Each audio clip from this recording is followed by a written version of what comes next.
Hi മക്കളെ, നമുക്കിന്ന് 4ാം class മക്കളുടെ മലയാളത്തിൻ്റെ ഒരു മോഡൽ ക്വസ്റ്റ്യൻ പേപ്പർ നോക്കാം. പ്രവർത്തനം 1, വായിക്കാം എഴുതാം. ഹന്നിക വായിച്ച് താഴെ കൊടുത്തിരിക്കുന്ന ചോദ്യങ്ങൾക്ക് ഉത്തരം എഴുതൂ. ഇവിടെ ഒരു പാരഗ്രാഫ് തന്നിട്ടുണ്ട്. ഈ പാരഗ്രാഫ് വായിച്ചിട്ട് താഴെ ഒരു 5 ചോദ്യങ്ങളുണ്ട്. 5 ചോദ്യങ്ങൾക്ക് ഉത്തരം എഴുതാനാണ് പറഞ്ഞിട്ടുള്ളത്. ടീച്ചർ വായിക്കാം, ശ്രദ്ധിച്ചു കേൾക്കൂ. മുമ്പ്, കുറേ വർഷങ്ങൾക്ക് മുമ്പ്, ആരോ വലിച്ചെറിഞ്ഞ ഒരു വിത്തിനുള്ളിൽ ഉറങ്ങിക്കിടന്നിരുന്ന ഒരു കുഞ്ഞായിരുന്നു ഞാൻ. മണ്ണിൻ്റെ മടിയിൽ അമ്മയുടെ മടിത്തട്ടിലെന്ന പോലെ ഞാൻ മയങ്ങിക്കിടന്നു. ഇറ്റുവീണ മഴത്തുള്ളികൾ എൻ്റെ കവിളിൽ ഉമ്മ വച്ചു. ഇളങ്കാറ്റ് സ്നേഹത്തോടെ എന്നെ തലോടി. നിറഞ്ഞ ചിരിയോടെ സൂര്യൻ എൻ്റെ തലയ്ക്ക് മുകളിൽ തെളിഞ്ഞു നിന്നു. കുഞ്ഞിലകൾ വിടർത്തി ഞാനും തലയാട്ടി ചിരിച്ചു. കാലം കടന്നുപോയി. ഞാനൊരു മരമായി വളർന്നു. എത്രയോ പേർക്ക് തണലേകി, കൂടൊരുക്കി, പഴങ്ങൾ നൽകി. കാൽവിരലുകൾ നീട്ടി പുഴയെയും കൈവിരലുകൾ നീട്ടി മേഘത്തെയും ഒരേ സമയം തൊട്ടു. ഞാൻ എത്ര സന്തോഷിച്ചെന്നോ. പെട്ടെന്നാണ് എല്ലാം തകിടം മറിഞ്ഞത്. ആഞ്ഞുവീശിയ കോടാലി മൂർച്ചയിൽ എൻ്റെ കൈകാലുകൾ മുറിച്ചു നീക്കപ്പെട്ടു. താഴെ വീണു ചിതറിയ കൂടിനരികിൽ നിലവിളിക്കുന്ന അമ്മക്കിളിയെ കണ്ടപ്പോൾ എൻ്റെ അല്ലൽ ഇരട്ടിച്ചു. വിത്തുമുളച്ച് മരമായി മാറിയ ഒരു മരത്തിൻ്റെ കഥയാണ് നാം ഇപ്പോൾ വായിച്ചത്, അല്ലേ? ചോദ്യം എ നോക്കാം. വിത്തിനുള്ളിൽ മയങ്ങിക്കിടന്നിരുന്നത് ആരാണ്? ഓപ്ഷൻ എ കുഞ്ഞിക്കിളി, ഓപ്ഷൻ ബി മഴത്തുള്ളി, ഓപ്ഷൻ സി പൂമ്പാറ്റ, ഓപ്ഷൻ ഡി മരം. ആൻസർ ഏതാ? മരം. ചോദ്യം ബി. മരത്തിൻ്റെ വേരുകൾ ആഴത്തിൽ വളർന്നെന്ന് വ്യക്തമാക്കുന്ന വാക്യം ഏതാണ്? ഓപ്ഷൻ എ കൈ വിരലുകൾ നീട്ടി മേഘത്തെ തൊട്ടു, ബി തലയാട്ടി ചിരിച്ചു, സി കാൽവിരലുകൾ നീട്ടി പുഴയെ തൊട്ടു, ഡി ഞാൻ മയങ്ങിക്കിടന്നു. ഉത്തരം ഏതാ വരുന്നത്?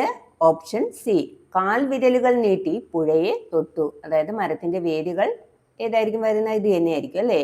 കാൽവിരലുകൾ നീട്ടി പുഴയെ തൊട്ടു. ചോദ്യം സി വായിക്കാം. ആഞ്ഞുവീശിയ കോടാലി മൂർച്ചയിൽ എൻ്റെ കൈകാലുകൾ മുറിച്ചു നീക്കപ്പെട്ടു. മരത്തിൻ്റെ ഈ അവസ്ഥയ്ക്ക് ആരായിരിക്കും കാരണക്കാർ? ഓപ്ഷൻ എ മനുഷ്യർ, ഓപ്ഷൻ ബി മൃഗങ്ങൾ, ഓപ്ഷൻ സി ആകാശം, ഓപ്ഷൻ ഡി മഴ. ആൻസർ ഏതാ? ഓപ്ഷൻ എ മനുഷ്യർ. മനുഷ്യരാണ് കോടാലി ഉപയോഗിച്ച് മരങ്ങളെ മുറിക്കുന്നത്, അല്ലേ? ചോദ്യം ഡി. മരങ്ങൾ നമുക്ക് നൽകുന്ന സഹായങ്ങളിൽ ഉൾപ്പെടാത്തത് ഏത്?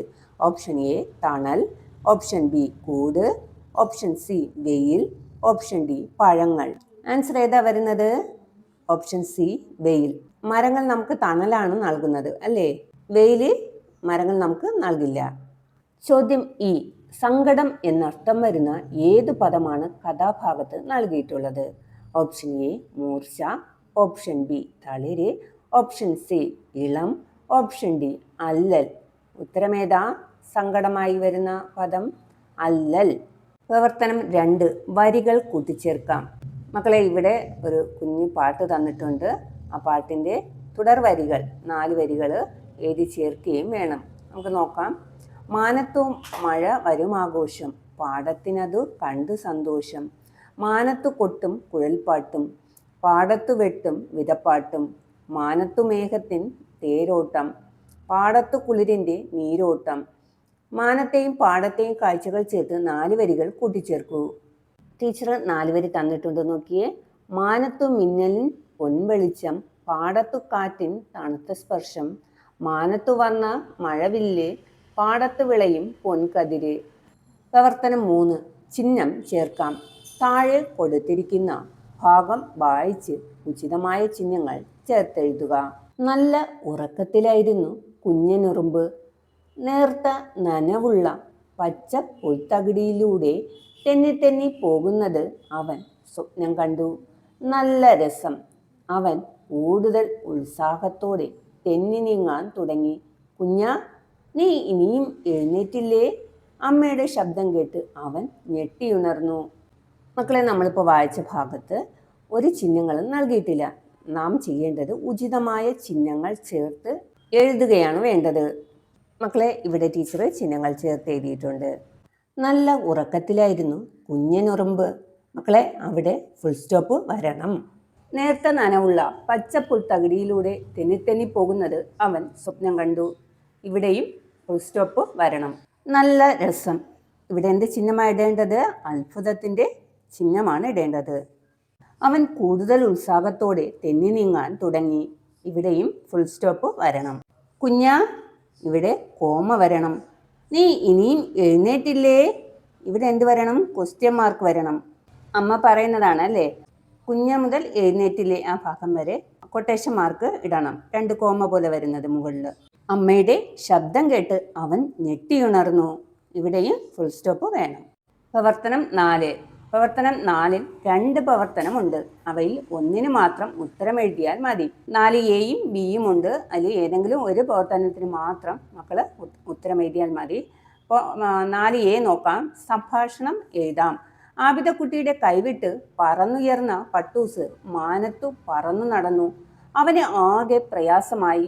പട്ടൂസിന്റെ വിഷമം കണ്ട് അമ്പിളിയമ്മാവൻ കാര്യം തിരക്കി. എന്തൊക്കെയാവും പട്ടൂസും അമ്പിളിമാമനും തമ്മിൽ പറഞ്ഞിരിക്കുക? സംഭാഷണ രൂപത്തിൽ എഴുതി നോക്കൂ. മക്കളെ, ആരൊക്കെ തമ്മിലുള്ള സംഭാഷണമാണ് എഴുതാൻ പറഞ്ഞിട്ടുള്ളത്? പട്ടൂസും അമ്പിളിമാമനും അല്ലേ? മക്കളെ, ഇവിടെ അമ്പിളിമാമൻ എന്താ ചോദിക്കുന്നത് എന്ന് ആദ്യത്തെ തന്നിട്ടുണ്ട് അല്ലേ? എന്താ ചോദിക്കുന്നത്? എന്തിനാ പട്ടൂസ് ഇങ്ങനെ സങ്കടപ്പെടുന്നത്? ബാക്കി വരുന്നത് നാം പൂർത്തിയാക്കണം. പട്ടൂസ് അതിനെന്ത് മറുപടി പറഞ്ഞിരിക്കും നോക്കാം. പട്ടൂസ് മറുപടി പറയാണ്, എനിക്ക് ആബിദക്കുട്ടിയെ കാണണം. അമ്പിളിമാമൻ ചോദിക്കുകയാണ്, ആരാണ് ആബിദക്കുട്ടി? നീ എങ്ങനെ ഇവിടെ എത്തി? പട്ടൂസ് പറയുകയാണ്, അവളാണ് എന്നെ ഉണ്ടാക്കിയത്. ഇത്താത്തയുടെ കയ്യിൽ നിന്ന് നൂൽ പൊട്ടിയാണ് ഞാൻ ഇവിടെ എത്തിയത്. അമ്പിളിമാമൻ പട്ടൂസിനോട് പറയുകയാണ്, നീ വിഷമിക്കേണ്ട, ഞാൻ മേടക്കാറ്റിനോട് പറഞ്ഞ് നിന്നെ ആബിദക്കുട്ടിയുടെ അടുത്തെത്തിക്കാം. അപ്പോൾ പട്ടൂസ് എന്ത് പറഞ്ഞിരിക്കും? ശരി അമ്പിളിമാമ, വളരെ നന്ദി, എനിക്ക് ഇപ്പോൾ സന്തോഷമായി. മക്കളെ, നിങ്ങൾക്ക് എങ്ങനെയാണോ എഴുതാൻ തോന്നുന്നത് അതേ രീതിയിൽ എഴുതാം കേട്ടോ. 4B പ്രവർത്തനം നോക്കാം. ഗദ്യരൂപത്തിലാക്കാം. താഴെ നൽകിയ കവിത വായിച്ച് ആശയം ചോർന്നു പോകാതെ പൂർണ്ണ വാക്യങ്ങളായി എഴുതൂ. മക്കളെ, ഇവിടെ തന്നിട്ടുള്ള കവിത വായിച്ച് പൂർണ്ണ വാക്യങ്ങളായിട്ട് എഴുതാനാണ് പറഞ്ഞിട്ടുള്ളത്. കവിത നോക്കാം. ചിറക് കുരുത്തു തുടങ്ങും മുമ്പൊരു ചിന്നക്കുരുവി നനയ്ക്കുന്നു. നീലാകാശം കൂട്ടിനരികെ നിന്നു പതുക്കെ വിളിക്കുന്നു. കാടിന്മീതെ വയലിന്മീതെ കടലിന്മീതെ പോകണമോ? കുഞ്ഞിക്കാറ്റു കളിച്ചു നടക്കും കുന്നിൻ ചരിവിലിരിക്കണമോ?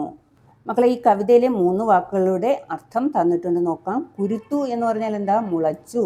നനയ്ക്കുന്നു, നനയ്ക്കുന്നു എന്ന് പറഞ്ഞാൽ വിചാരിക്കുന്നു. ചിന്നക്കുരുവി, ചെറിയ കുരുവി. മക്കളെ, ഇവിടെ തന്നിട്ടുള്ള കവിതയുടെ അർത്ഥമാണ് നമ്മൾ ഗദ്യരൂപത്തിൽ എഴുതേണ്ടത്. തനിക്ക് ചിറക് മുളച്ചു തുടങ്ങുകയാണോ എന്ന് ചെറിയ കുരുവി വിചാരിക്കുന്നു. കൂട്ടിനരികിൽ നിൽക്കുന്ന നീലാകാശം തന്നെ പതുക്കെ വിളിക്കുകയാണ്.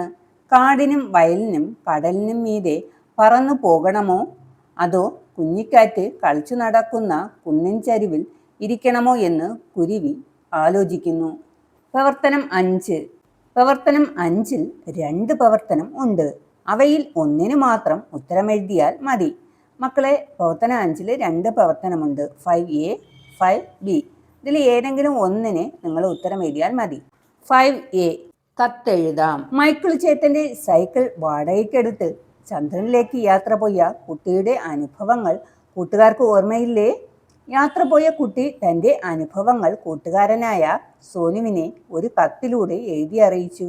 എന്തൊക്കെയായിരിക്കും കത്തിലെ വിശേഷങ്ങൾ? എഴുതി നോക്കൂ. കത്തെഴുതുമ്പോൾ മുകളിൽ സ്ഥലവും തീയതിയും എഴുതുക. എന്നിട്ട് എന്ത് എഴുതണം? പ്രിയപ്പെട്ട സോനുവിനെ. സോനു, നിനക്ക് സുഖമാണോ?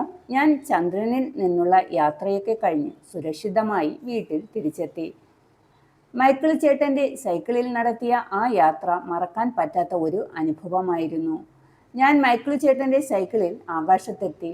അവിടെ ഒരു മേഘത്തിൽ ഒരു പയ്യൻ ഇരിക്കുന്നത് കണ്ടു. നീ എന്താ ഇവിടെ ഇരിക്കുന്നത് എന്ന് ചോദിച്ചപ്പോൾ കാലിന് പരിക്ക് പറ്റി എന്ന് പറഞ്ഞു. അവന് നടക്കാൻ പറ്റാത്തത് കൊണ്ട് സൈക്കിളിൻ്റെ പിന്നിലിരുത്തി സൈക്കിൾ ഓടിച്ചു. നിന്റെ പേര് എന്താ എന്ന് ചോദിച്ചപ്പോഴാണ് അറിയുന്നത് ചന്ദ്രനാണെന്ന്. ആകാശത്തിലെ ചന്ദ്രനാണ് ആ പയ്യൻ. ചന്ദ്രൻ പറഞ്ഞു അവന് ഭൂമിയിലെ കാഴ്ചകൾ കാണണമെന്ന്. ഞാൻ അവനെയും കൊണ്ട് ഭൂമിയിലെത്തി. ധാരാളം കാഴ്ചകൾ കണ്ടു. മരങ്ങളും ചെടികളും കടലിലെ തിരമാലകളും റോഡുകളും മലകളും വാഹനങ്ങളും എല്ലാം കണ്ടു. എന്തു രസമായിരുന്നു! ഞാൻ ചന്ദ്രനെ സൈക്കിൾ ഓടിക്കാനും പഠിപ്പിച്ചു. അന്ന് രാത്രിയായപ്പോൾ അവൻ ആകാശത്തേക്ക് തന്നെ മടങ്ങി. അടുത്ത തവണ ഞാൻ ചന്ദ്രനിലേക്ക് പോകുമ്പോൾ നിന്നെയും കൂടെ കൊണ്ടുപോകാം. സ്നേഹത്തോടെ നിന്റെ സ്വന്തം കൂട്ടുകാരൻ.